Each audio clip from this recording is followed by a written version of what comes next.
तो गाइस 1,60,000 का लॉस मैंने आज कवर किया सिर्फ और सिर्फ एक इंडिकेटर की मदद से। क्या इंडिकेटर्स ट्रेडिंग में सच में काम करते हैं? आखिर कौन से इंडिकेटर इंट्राडे ट्रेडिंग के लिए आपको यूज करना चाहिए?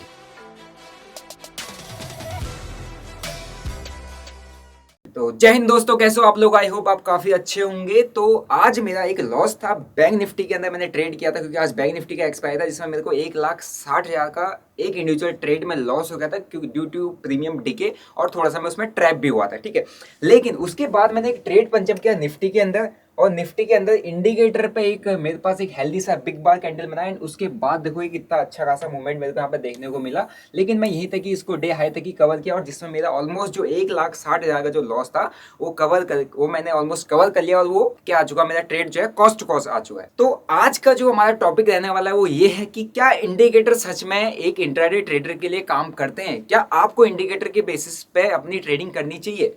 ठीक है, तो यही आज का हमारा टॉपिक रहने वाला है। तो जल्दी से आप कॉपी पेन लेके बैठ जाओ, और आज मैं आपको बताने वाला हूं इंडिकेटर्स का यूज, कि हमें कौन से इंडिकेटर यूज करने चाहिए। और खासकर आप लोग स्कैल्पर हो, इंट्राडे ट्रेडर हो, ऑप्शन बायर हो, तो क्या आपके लिए रियली इंडिकेटर हेल्पफुल है या नहीं? वेल, स्टार्ट करने से पहले मैं आपको बता देता हूं कि मैं एक एक्टिव इंट्राडे ट्रेडर हूं, और खासकर मेरा जो ट्रेडिंग स्टाइल है वो स्कैल्पिंग है। आप मेरी डेली ट्रेडिंग को मैं किस तरीके से करता हूं, क्या मेरा रिस्क टू रिवॉर्ड रेशियो है, उसके लिए आप मेरे को नीचे सेंसिबल का लिंक दिया है, वहां जाके आप मेरा डेली ट्रेडिंग देख सकते हैं।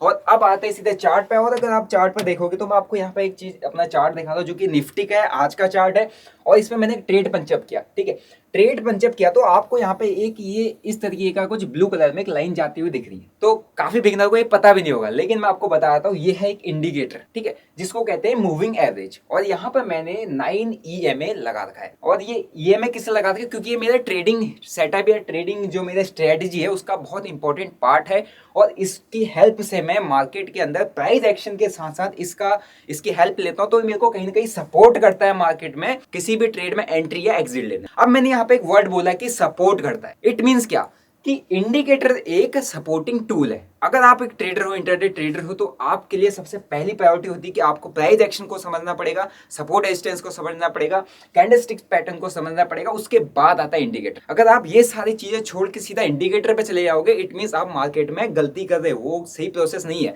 तो इंडिकेटर क्या है? यहाँ पे एक सपोर्टिंग टूल है, जिसके बेसिस पे मैं अपना यहाँ पर ट्रेड पंचअप कर रहा हूँ, और ट्रेड पंचअप करते वक्त मुझे कॉन्फिडेंस कौन दे रहा है? एक इंडिकेटर। सो इस इंडिकेटर्स को समझने से पहले सबसे पहले आपको ये चीज जानना जरूरी है कि इंडिकेटर्स कितने टाइप के होते हैं। So guys, types of indicator में सबसे पहले हम समझ लेते हैं कि इंडिकेटर क्या हमारे लिए यूजफुल होता है। मैं जब से ट्रेडिंग कर रहा हूं, मैं एक चीज देखता हूं कि यार इंडिकेटर, जब भी आप चार्ट में काम कर रहे हो, आपका कैंडलस्टिक बन रहा है, लेकिन इंडिकेटर क्या है उसको आप देख रहे होगे। अगर आप किसी भी टाइप का मूविंग एवरेज यूज कर रहे हो, तो पहले कैंडलस्टिक बनती है, फिर जाके वो मूविंग एवरेज उसको फॉलो करता है। ठीक है, तो हम उस पर रिलाई कैसे कर सकते हैं? क्योंकि प्राइस तो पहले बन रहा है ना, प्राइस तो कैंडलस्टिक का फॉर्मेशन पहले हो रहा है। तो इंडिकेटर्स जो होते हैं वो क्या होते हैं आपके लिए? एक किसका काम करते हैं? एक हेल्पिंग टूल का काम करते हैं। ठीक है, हेल्पिंग टूल का कैसे? अगर आप प्राइस एक्शन पे रिलाई करते हो, आप किसी भी कैंडलस्टिक पैटर्न पर ट्रेड कर रहे हो, ठीक है, तो आपको कंफर्मेशन चाहिए होती है कि यार सपोर्ट पे है, ट्रेंड लाइन का सपोर्ट है, ब्रेकआउट आया, और ब्रेकआउट के बाद आपका रिटेस्ट आ रहा है, रिटेस्ट के साथ साथ एक इंडिकेटर चल रहा है, इंडिकेटर का भी सपोर्ट आ रहा है। और पिछली डाटा के अकॉर्डिंग हमने देखा कि जब भी उस इंडिकेटर पर प्राइस ने सपोर्ट लिया है, तो वहां से एक बाउंस बैक दिया है, तो हाई प्रोबेबिलिटी कि अभी भी बाउंस बैक दे सकता है। तो इंडिकेटर मेरे लिए अभी क्या कर रहा है? एक हेल्प कर रहा है, हेल्पिंग टूल है। किस चीज के लिए? सिर्फ और सिर्फ कंफर्मेशन देने के लिए।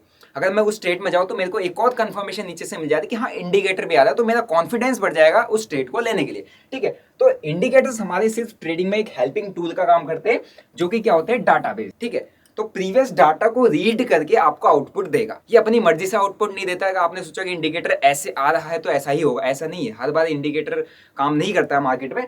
लेकिन अब अभी हम समझ लेते हैं टाइप्स ऑफ इंडिकेटर। ठीक है, यहाँ पे इंडिकेटर्स में दो टाइप के इंडिकेटर होते हैं। ठीक है, पहला आता है लीडिंग इंडिकेटर। जैसे कि आपने नाम पढ़ लिया, लीडिंग मतलब लीड कर रहा है। कैसे लीड कर रहा है? लीड कैसे?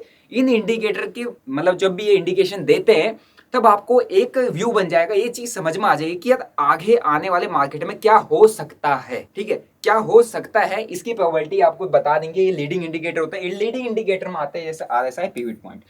RSI में क्या? RSI में आपको दो चीज देखने को मिलती है, एक होता है ओवरबॉट, एक ओवरसोल्ड। अब आप कैसे कह रहे हो? इंडिकेटर बता रहा है कि 70-75 के ऊपर जा चुका है, ओवरबॉट हो चुका है मार्केट, अब यहां पर खरीदारी मत करो, है ना? आपको पहले से ही यहाँ पे वार्निंग दे देता है। मार्केट 30 के नीचे आ चुका है, RSI 30 के नीचे आ चुका है, इट मींस क्या कह रहा है कि अब यहाँ पे सेलिंग मत करो क्योंकि ओवरसोल्ड हो चुका है।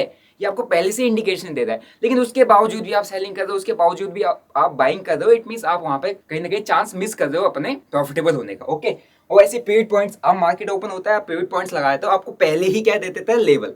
प्राइस मार्केट ओपन होने से पहले लेवल दे देता है। कैसे?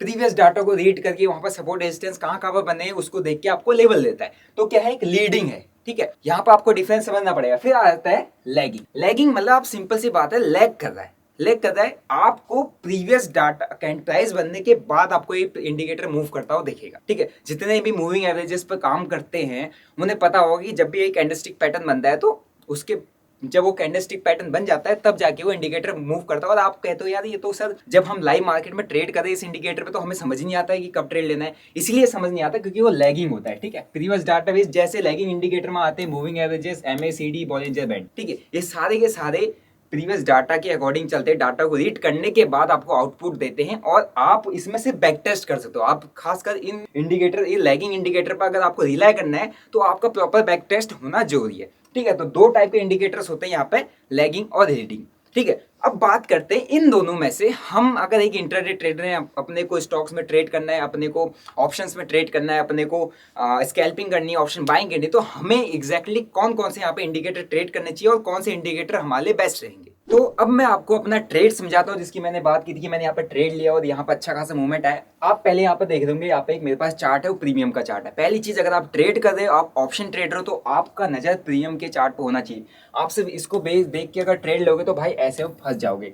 आपको मूवमेंट दिखा, प्रीमियम का चार्ट फट गया, ठीक है। तो ये चीज हमें देखना होता है। प्रीमियम के चार्ट असल पैसा लग रहा है, आपका पैसा यही बनने वाला है, यहाँ नहीं बनने वाला है। इसको सिर्फ आप देख रहे हो, ये आपका स्पॉट चार्ट है, ओके।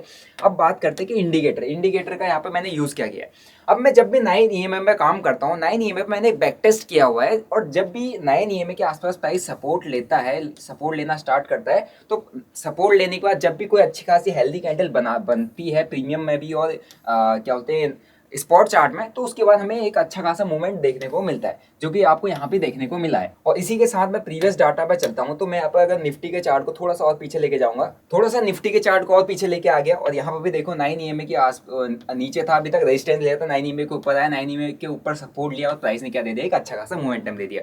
तो क्या ये कैसे ऑब्जर्व किया, क्योंकि मैं इस इंडिकेटर पे, एक तो लैगिंग इंडिकेटर, लेकिन मैंने इस पर बैक टेस्ट किया हुआ है कि हाँ जब भी 9 EMA के आसपास प्राइस सपोर्ट लेता है और एक हेल्दी कैंडल बनाता है तो एक डायरेक्शन को मूवमेंट देता है। ये मेरी स्टडी है, मेरा बैक टेस्ट है। तो अगर मैं आज का चार्ट देख रहा हूँ तो आज के चार्ट में आप एक चीज देख सकते हो, जब भी इधर तो 9 EMA के आसपास सपोर्ट ले रहा था, ठीक है, सपोर्ट लेने के बाद कैंडल्स भी बना रहा था, लेकिन प्रीमियम में कोई मुझे खास मूवमेंट नहीं दिखा। लेकिन इस जगह पे रेजिस्टेंस के आसपास जब 9 EMA के आसपास प्राइस ने सपोर्ट लिया और यहाँ पर सपोर्ट लेने के बाद एक अच्छी खासी कैंडल बनाई, तो आप देखो प्रीमियम का चार्ट यहाँ पे, क्या प्रीमियम के अंदर मेरे को मूवमेंट दिखने लग गया और काफी अच्छा, प्रीवियस सारी कैंडल्स से भी अच्छा मूवमेंट और प्रीवियस हाई को ब्रेक करके प्राइस निकल गया।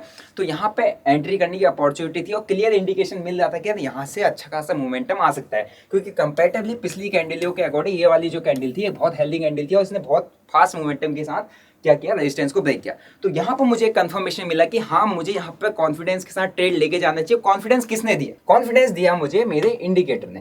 अगर यहाँ पे मैंने जो इंडिकेटर लगा रखा है 9 EMA लगा रखा है, तो इस EMA ने मेरे को कॉन्फिडेंस दिया। और कैसे कॉन्फिडेंस दिया, मैं यहाँ पर प्राइस एक्शन पर काम कर रहा, मेरे को दिख रहा है रेजिस्टेंस के आसपास है, रेजिस्टेंस ब्रेक किया, ब्रेकआउट हुआ, ब्रेकआउट के साथ साथ 9 EMA का सपोर्ट भी था। सपोर्ट भी था मतलब एक तो मुझे कंफर्मेशन पहले से मिल चुकी है कि यार यहाँ पर रेंज का ब्रेकआउट हो चुका है, एंड उसके साथ साथ मेरे को सेकंड कंफर्मेशन और बहुत बेस्ट कंफर्मेशन किसने दे दिया है, इस EMA ने। तो ये होता है इंडिकेटर का रोल जब भी आप किसी इंडिकेटर बेस्ड स्ट्रेटजी पर काम करते हो। तो इंडिकेटर बेस्ड स्ट्रेटजी का मतलब ये नहीं होता कि यार जब भी आपका 9 EMA के आसपास बनना है आप ट्रेड ले लो, ऐसा नहीं है। आपको वहां पर प्राइस एक्शन को अंडरस्टैंड करना पड़ेगा, ठीक है, प्रीमियम के चार्ट को अंडरस्टैंड करना पड़ेगा, तभी आप किसी इंडिकेटर बेस्ड स्ट्रेटजी पे काम कर सकते हो। सो गाइस अब बात करते हैं कि क्या एग्जैक्टली हमको इंडिकेटर्स यूज करने चाहिए और क्या एग्जैक्टली इंडिकेटर मार्केट में काम करते भी हैं या नहीं। मैं अभी आपको मेरे पीछे एक चार्ट दिख रहा होगा जो आज का ही चार्ट है। अब मैंने यहाँ पर सारे इंडिकेटर लगा दिए, मैंने बॉलिंजर बैंड लगा दिया, बॉलिंजर बैंड में काफी सारी स्ट्रेटजीज है। मैंने यहाँ पे सुपर ट्रेंड लगा दिया, भाई तो ट्रेंड बता देता है। मैंने यहाँ पर RSI लगा दिया, ठीक है, मैंने यहाँ पे 20 EMA लगा दिया, 9 EMA लगा दिया, तो मेरे को हर एक इंडिकेटर यहाँ पर अलग अलग इंडिकेशन दे रहा है, ठीक है। यहाँ पर कभी ओवरबॉट दिखा रहा है, ठीक है, ओवरबॉट के बाद बाइंग मत करो, प्राइस ऊपर चले आ रहा है, ठीक है। और यहाँ पर क्या होता है, यहाँ पर बाइंग सिग्नल दिया और यहाँ पर प्राइस ऊपर चला गया, ठीक। तो हर एक इंडिकेटर मुझे अलग अलग यहाँ पर इंडिकेशन दे रहा है। तो मुझे एग्जैक्टली किस इंडिकेटर पे रिलाई करना चाहिए। तो चलो ठीक है, मैं आपको, अगर आप कहते हो कि मुझे इंडिकेटर पे ट्रस्ट करना है और मैं इंडिकेटर पे ट्रस्ट करके आराम से ऑप्शन ट्रेडिंग कर दूंगा, तो भाई मैं आपको लाइव एग्जांपल एक दिखाता हूं कि मैंने यहाँ पर देखो इतनी अच्छी कैंडल आई, 3 PM कैंडल है, प्राइस नीचे आया, सुपर ट्रेंड में सपोर्ट लिया, ठीक है, और यहाँ पे बॉलिंजर बैंड का लोअर बैंड पे भी सपोर्ट लिया और काफी हाई तक टच करके गया। अब सीधा चलते इसके प्रीमियम के चार्ट पे। तो भाई मैं प्रीमियम के चार्ट पे आ चुका। अब आप देखो, आपने रिलाई किया था इंडिकेटर्स, आपने कहा कि इंडिकेटर के बेसिस पे मैंने यहाँ पे देखो एक अच्छा खासा मेरे को यहाँ पर मूवमेंट दिखा और यहाँ पर प्राइस ने इतनी बड़ी कैंडल दी, चलो मैं यहाँ पर कॉल ले लेता हूँ। मैंने कॉल ली, मुझे क्या मिला, कुछ नहीं, मैंने यहाँ पे एंट्री लिया और मेरा प्रीमियम खत्म हो गया। लेकिन यहाँ से 40 से 50 पॉइंट का निफ्टी ने मूवमेंट दे दिया और प्रीमियम क्यों नहीं भागा भाई? इसका मतलब तो भैया फिर तो ये इंडिकेटर सारे फेक है, कोई आपको कहीं पर प्रॉफिट दे नहीं सकता। ऐसा क्यों हुआ? ऐसा इसीलिए हुआ है कि आपका इंडिकेटर हर वक्त काम नहीं करेगा, हर वक्त आपको वो चीज़ नहीं दे सकता है जो आपको चाहिए कि मुझे इंडिकेशन मिल जाए और मैं ट्रेड ले दूँ। आप अगर साइडवेज मार्केट में कोई भी इंडिकेटर लगा के काम करो, कभी भी काम नहीं करेगा। लेकिन अगर आप ट्रेंडिंग मार्केट में इंडिकेटर्स के बेसिस पे कोई भी ट्रेड लेते हो, आपको काम करता हुआ देखेगा। तो मार्केट की एक डार्क रियलिटी है कि इंडिकेटर आपके लिए काम नहीं करेंगे अनटिल एंड अनलेस आप किसी भी एक इंडिकेटर को लेके उस पर बैक टेस्ट ना करो। अब हम बात करते हैं कि एग्जैक्टली हमें कौन कौन से इंडिकेटर यूज करने चाहिए और इंडिकेटर यूज करने का तरीका क्या होता है। तो अभी आपको पता चल गया कि इंडिकेटर आपके लिए कितना काम करते हैं, लेकिन मैक्सिमम स्ट्रेटजीज आपने मार्केट में देखी होगी इंडिकेटर बेस्ड होगी। अगर मैं भी एक बिग बात पर काम कर रहा हूं तो मैंने भी इंडिकेटर यूज किया था, और क्यों किया था आपको बता दिया। अब मैं आपको बताता हूं कि इंडिकेटर्स पे मैं कोई आपको स्ट्रेटजी ऐसी नहीं देने वाला कि यार आप इस पे ट्रेड कर लो तो ऐसा हो जाएगा। अगर आप कोई भी इंडिकेटर पे काम कर रहे हो, पहली चीज होती है कि यूज वन इंडिकेटर। सो यूज ओनली वन इंडिकेटर, और वन इंडिकेटर में मैंने यहाँ पे एक लैगिंग लिखा हुआ है, एक लीडिंग लिखा हुआ है। अब आप यहाँ पे क्या बोलते हैं, एक लैगिंग इंडिकेटर भी यूज कर सकते हैं, लीडिंग इंडिकेटर भी यूज कर सकते हैं, क्योंकि आप देखा होगा आपने आरएसआई सभी लोग यूज करते हैं, ठीक है। तो आरएसआई लीडिंग इंडिकेटर में आता है, लेकिन लैगिंग इंडिकेटर्स आपने देखा होगा लैगिंग इंडिकेटर पे स्ट्रेटजीज बनती है क्योंकि वो बैक टेस्ट होती है, ठीक है। तो एक आपको लैगिंग इंडिकेटर यूज करना, वो भी सिर्फ एक होना चाहिए। आप वहां पर मल्टीपल इंडिकेटर्स यूज नहीं कर सकते। जैसे आपको अगर ईएमए यूज करना है, ईएमए पे काम करिए, आपको एमएसीडी पे काम करना है, एमएसीडी पे काम करिए, आपको बॉलिंजर बैंड पे काम करना है, बॉलिंजर बैंड पे काम करिए। लेकिन आपका जो इंडिकेटर होना चाहिए सिर्फ और सिर्फ एक होना चाहिए, क्योंकि अगर आप अलग अलग इंडिकेटर पे एफर्ट डालोगे, इससे अच्छा आप एक इंडिकेटर को बैक टेस्ट करोगे, एक इंडिकेटर पे काम करोगे, उसमें आपकी जीतने की प्रोबेबिलिटीज बहुत ज्यादा है, ठीक है। अब बात करते हैं back test at least 6 month, ठीक है। अगर आप किसी भी, ठीक है, लैगिंग इंडिकेटर पर काम कर रहे हो, लैगिंग मींस वो आपको बाद में आउटपुट दे रहा है, ठीक है। आपको क्या होता है, उस इंडिकेटर को देख के रिजल्ट बाद में मिलेगा, जब प्राइस निकल जाएगा तब आपको समझ आएगा कि हाँ ऐसा हुआ था। तो वो आपको हेल्प कहाँ करेगा? तभी तो हेल्प करेगा जब उसका प्रीवियस डाटा देखोगे, क्योंकि ऑलरेडी लैगिंग है। तो प्रीवियस डाटा देखोगे तो आपको हमेशा लैगिंग इंडिकेटर जब भी आप यूज कर रहे हो, आपको उसको एटलीस्ट, मैं मिनिमम बात कर रहा हूँ, 6 मंथ तो यूज करना ही पड़ेगा, 6 मंथ बैक टेस्ट करना ही पड़ेगा, 6 मंथ का उसका रिपोर्ट चेक करना पड़ेगा कि जब भी उस इंडिकेटर ने इंडिकेशन दिया है या इंडिकेशन देने की कोशिश की है तो उसमें कितना बार टाइम वो सही हुआ है। 10 में से अगर आप 10 बार चेक करते हो, 10 में से हो सकता है 6 बार 7 बार उसने सही एक्यूरेसी दी हो और आपका क्या बोलते हैं 3 से 4 बार नहीं दिया हो। कभी भी हो सकता है कि ट्रेंडिंग मार्केट में हर एक इंडिकेटर आपको अच्छा दे रहा हो और साइडवेज मार्केट में कैसा आपको इंडिकेशन दे रहा है, सही दे रहा है, गलत दे रहा है, वो आपको बैक टेस्ट करना पड़ेगा, ठीक है। फिर उसके बाद आते हैं फॉरवर्ड टेस्ट एटलीस्ट 3 मंथ, ठीक है। बैक टेस्ट तो आपने कर लिया, बैक टेस्ट आपने सब देख लिया, लेकिन जब हम लाइव मार्केट में काम कर रहे हो, लाइव मार्केट में बैक टेस्ट के अकॉर्डिंग आपने देखा कि इंडिकेशन ये देने लग गया है या यहाँ पे मूविंग एवरेज आ रही है, प्राइस रुक रहा है, तो मैं यहाँ पर ट्रेड ले रहा हूँ, क्या वो सच में चल रहा है? नहीं। फॉरवर्ड टेस्ट में क्या आता है, जब आप ट्रेड लेते हो, ट्रेड में आपकी साइकोलॉजी आती है, थोड़ा सा इमोशन आते हैं, क्योंकि आप ट्रेड लेने के बाद पहले तो आपने देख लिया कि हाँ यार इंडिकेटर पर सपोर्ट लिया तो मार्केट फट जाता है, मार्केट वहां पर ट्रेंडिंग हो जाता है। लेकिन जब आप इंडिकेटर पर सपोर्ट लेने के बाद जब आपकी एंट्री करने की बारी आती है, तो क्या आप उस इंडिकेटर पे ट्रस्ट करके पैसा डाल पा रहे हो? क्या आप उस इंडिकेटर पे ट्रस्ट करके वहां पे अपने ट्रेड को होल्ड कर पा रहे हो? नहीं। वो होता है फॉरवर्ड टेस्ट, ठीक है। तो वो वहां पर आते हैं रियल इमोशंस, रियल साइकोलॉजी। इसीलिए आपको एटलीस्ट 3 मंथ वहां पे फॉरवर्ड टेस्ट करना पड़ेगा अगर आप किसी भी लैगिंग इंडिकेटर पे काम कर रहे हो। फिर आते हैं इंट्राडे एंड स्कैल्प। अब आप काम तो कर रहे हो तो भैया आपको टाइम फ्रेम भी तो चूज करना पड़ेगा ना। आप एक इंट्राडे ट्रेडर हो तो इंट्राडे ट्रेडर और स्कैल्पर, ठीक है, और खासकर एक आइडियल टाइम फ्रेम होता है। आप सभी ने देखा होगा, जितने भी लोग इंट्राडे ट्रेडिंग करते हैं उनके लिए एक आइडियल टाइम फ्रेम माना जाता है, वो होता है 5 मिनट, ठीक है। 5 मिनट का टाइम फ्रेम, एक आइडियल टाइम फ्रेम, अगर आप इस इंडेक्स में इंट्राडे ट्रेडिंग कर रहे हो, ऑप्शंस में इंट्राडे ट्रेडिंग कर रहे हो, और उसी के साथ साथ अगर आप स्टॉक्स में इंट्राडे ट्रेडिंग कर रहे हो तो आप 15 मिनट के टाइम फ्रेम में जा सकते हो। लेकिन आप स्कैल्पिंग कर रहे हो 5 मिनट एंड 3 मिनट के टाइम फ्रेम में, आपको कोई भी अपनी इंडिकेटर है उसको टेस्ट करना पड़ेगा, क्योंकि स्कैल्पिंग में आपका 3 मिनट बहुत ज़्यादा चलता है, और साथ ही साथ कुछ स्कैल्पर होते हैं जो 1 मिनट में भी काम करते हैं, ठीक है। एंड 1 मिनट में काम करने के लिए आपको किसी भी इंडिकेटर की जरूरत नहीं है, you just need a candlestick pattern, और आप 1 मिनट में बहुत अच्छा स्कैल्प कर सकते हो, जो उतना फास्ट है, जिसके पास उतना क्विक स्पीड है, या जिसको उतना क्विक मोमेंटम पकड़ना आता है। बट अगर आप एक इंट्राडे ट्रेडर हो, आपको अपना कोई भी इंडिकेटर, लैगिंग इंडिकेटर, आपको उसको 5 minute time frame and 3 minute के टाइम फ्रेम में टेस्ट करना पड़ेगा, अगर आप इंट्राडे में पैसा बनाना चाहते हो या इंट्राडे के अंदर ट्रेड करते हो, खासकर ऑप्शन ट्रेडर। क्योंकि आपने देखा होगा, अगर आप 15 मिनट में टेस्ट करने लग गए, 15 मिनट में एक प्रीमियम की कैंडल अगर आपने देखी होगी 50 का 150 चली जाती है, बैंक निफ्टी में 50 का 200 चली जाती है, तो भैया आप यहाँ कहाँ एंट्री लोगे और कहाँ एग्जिट करोगे, ठीक है। तो एटलीस्ट आपका जितना शॉर्टर टाइम फ्रेम होगा, जितना छोटा टाइम फ्रेम होगा, उतनी जल्दी आपको एंट्री मिल जाएगी और उतना ही छोटा स्टॉप लॉस बनेगा, ठीक है। इसीलिए यहाँ पे इंट्राडे के अंदर शॉर्टर टाइम फ्रेम में ही अपनी स्ट्रेटजीज या अपने इंडिकेटर को आपको बैक टेस्ट करना पड़ेगा, ठीक है। तो अब आप समझ गए कि आपको इंडिकेटर्स को किस तरीके से बैक टेस्ट करना है, किस तरीके से एग्जैक्टली इंडिकेटर्स का यूज किया जाता है। अब मैं आपको बताता हूँ, आप अगर स्कैल्पिंग कर रहे हो, क्योंकि आप मेरे को देख रहे हो, तो खासकर यहाँ पे जितने स्कैल्पर हैं, जितने लोग स्कैल्पिंग करना चाहते हैं, वही इंटरेस्टेड होते हैं, और उन्हीं को ही ज़्यादा पसंद होता है कि यार कोई ऐसा इंडिकेटर मिल जाए जिसकी बेसिस पे मैं यहाँ पे स्कैल्पिंग कर सकूँ। तो मैं आपको कुछ इंडिकेटर बता रहा हूँ जो आपको अपने चार्ट पे एटलीस्ट लगा के रखने हैं अगर आप ट्रेडिंग कर रहे हो, जो कि आपके लिए काफ़ी ज़्यादा हेल्पफुल रह सकता है। पहली चीज़ आती है वॉल्यूम एंड आरएसआई। मैंने इधर लिखा हुआ है इंडिकेटर आपको कौन सा यूज़ करना है। वॉल्यूम आरएसआई इसलिए कह रहा हूँ क्योंकि आपको कहीं पर भी ब्रेकआउट या ब्रेकडाउन पर ट्रेड करना हो तो वहां पे सबसे इंपॉर्टेंट पॉइंट आया था कि आपको वॉल्यूम चेक करना जरूरी है। और आरएसआई एक इसलिए यूज किया जाता है क्योंकि आपको मार्केट में ओवरबॉट और ओवरसोल्ड जगह देखनी जरूरी है। ऐसा नहीं हो कि ये मार्केट आरएसआई ओवरबॉट दिखा रहा हो, आप वहां पे ट्रेड लेके बैठे हुए और आप होल्ड करके बैठे हो कि यार ऊपर जाएगा। अगर आपको आरएसआई ने इंडिकेशन दे दिया है कि यार ओवरबॉट है तो वहां पर आप बाइंग अवॉइड करो। आरएसआई ने इंडिकेशन दे दिया है कि ओवरसोल्ड है तो वहां पर आप सेलिंग अवॉइड करो, क्योंकि आपको वो गलती मार्केट में नहीं करनी है, ठीक है।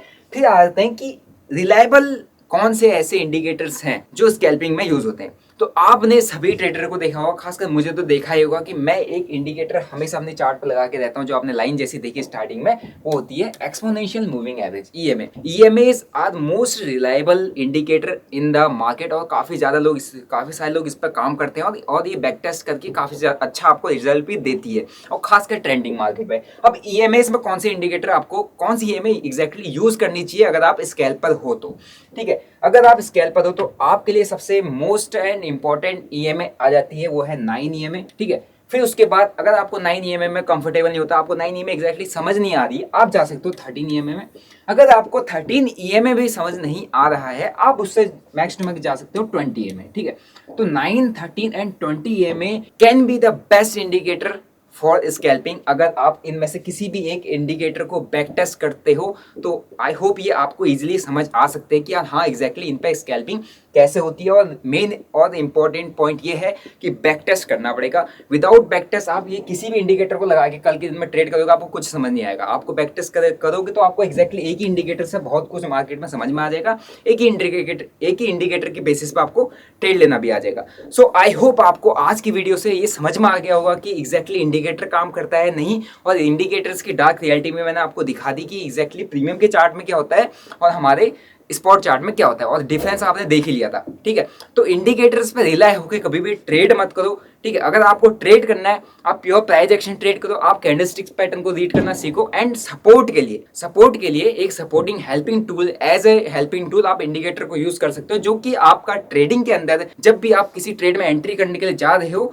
तो आपका इंडिकेटर सिर्फ वहां पर एक रोल प्ले करना चाहिए, और वो रोल है आपको कॉन्फिडेंस देने का, आपको एक और कंफर्मेशन देने का। तो यही होता है इंडिकेटर का काम। सो आई होप आपको आज की वीडियो से इंडिकेटर्स के बारे में सीखने को मिला होगा। आपको कौन सी इंडिकेटर पे वीडियो चाहिए, नेक्स्ट वीडियो आप मेरे को कमेंट करके बताओ। और अगर आपको आज की वीडियो से सीखने को मिला, आज की वीडियो आपको पसंद आए तो मेक श्योर आप लाइक बटन जरूर दबाए ना। बाकी चैनल को लाइक करो, शेयर करो, सब्सक्राइब करो, और ये वीडियो उन लोगों के साथ शेयर करो जो मार्केट में बिगिनर है, जो स्टार्ट कर रहे हैं, जो 10-15 इंडिकेटर चार्ट में लेके लगा के बैठे रहते हैं, भाई उनके साथ जरूर शेयर कर देना, ताकि उन्हें पता चल जाए कि एग्जैक्टली मार्केट में इंडिकेटर काम करते भी है नहीं।